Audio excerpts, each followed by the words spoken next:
যেই যুগে ভাবি আর ননদের মধ্যে কুটনামি সারাক্ষণ লেগেই থাকে, সেই যুগে আমি আমার ননদের বাসায় গিয়ে 10 দিনের বেশি সময় থাকলাম। প্ল্যান ছিল 2-3 দিন ঘুরে চলে আসবো, কিন্তু আমার ননদ কোনোভাবে আমাদেরকে আসতে দেয়নি। সাথে যেদিন চলে আসবো সেদিন নিজের হাতে পিঠাপুলি বানিয়ে খাইয়েছেন। যেখানে বাচ্চার মায়েদের বাচ্চাদের নিয়ে কোথাও গেলে খুবই আনইজি ফিল হয়, খুবই প্যারা খেতে হয়, সেখানে আমার বাচ্চাদের নিয়ে আমার ননদের বাসায় গিয়ে ওদেরকে বাসায় রেখে আমি পুরো শহর ঘুরে বেড়েছি। মেয়েদের বিয়ের পর আসলে এরকম ননদ ননাস থাকা ভাগ্যের ব্যাপার বলে মনে হয় আমার।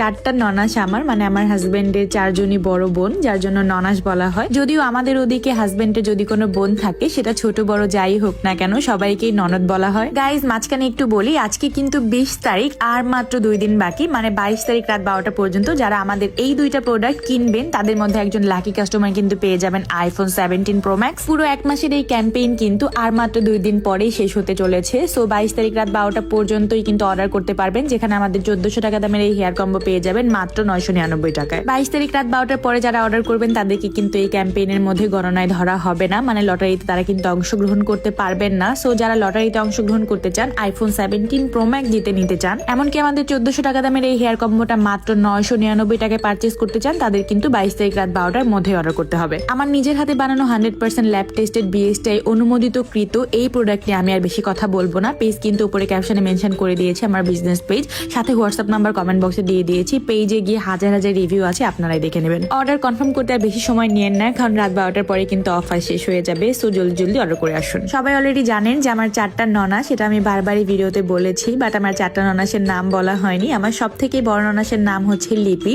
তারপরের ননাসের নাম হচ্ছে সুমি আপু, তারপরের জনের নাম হচ্ছে শিউলি আপু, আর সব থেকে ছোট ননাস যেটা, সেটার নাম হলো স্মৃতি আপু। নামগুলো শুধু শুধু উচ্চারণ করতেও আমার কেমন জানি একটু আনইজি ফিল হচ্ছিল, কারণ যেহেতু আমার সবগুলা ননাসই আমার হাজবেন্ডের বড়, সো আমার তো অনেক বড়, যার জন্য আসলে নামের পাশে আমি আপু উচ্চারণ করেছি। আমরা প্রায় 10 দিনেরও বেশি সময় ধরে আমার ছোট ননাসের বাড়িতেই আছি, আর আমার মেজো ননাস, যেটা হচ্ছে 3 নাম্বার, আমার শিউলি আপু, উনিও ছিল আমাদের সাথে। সো সবাই মিলে আসলে অনেক এনজয় করেছি, অ্যান্ড আজকে আমাদের চলে যাওয়ার পালা।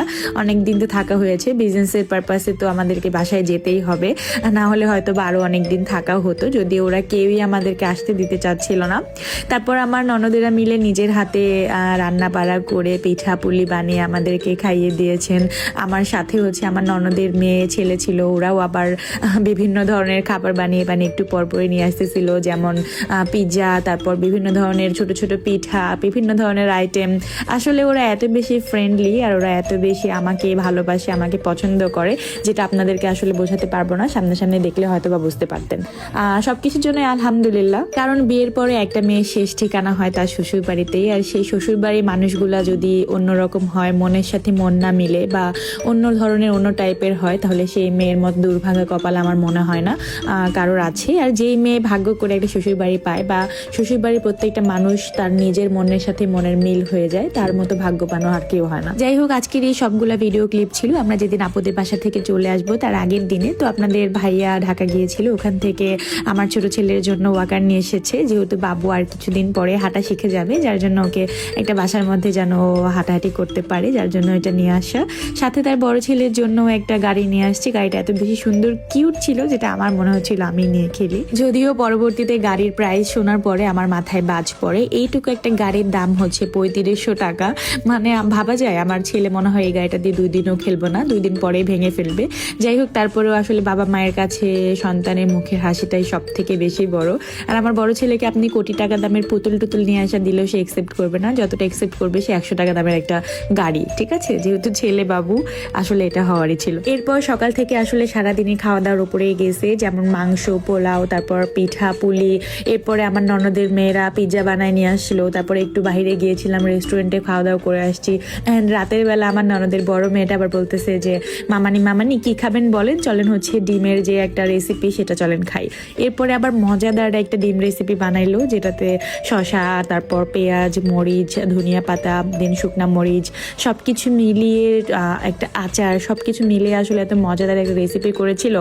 এমনিতে আমি নর্মালি ডিম খাইতে পারি না, বাট এগুলো আমি প্রায় 3 থেকে 4টা ডিম খেয়ে ফেলছিলাম অলমোস্ট। যাই হোক, সারাদিন খাওয়া দাওয়ার উপরে আসলে আমার ননদের বাসায় শেষের দিনটা এভাবেই শেষ হয়, অ্যান্ড পরের দিন সকালে কিন্তু আমরা আমাদের বাসায় চলে আসি। সো আজকের ভিডিওটা কেমন লেগেছে সবাই অবশ্যই কমেন্ট বক্সে জানাবেন, অ্যান্ড ভিডিওটা একটা হলো শেয়ার করে যাবেন। আল্লাহ হাফিজ, and thank you so much for watching.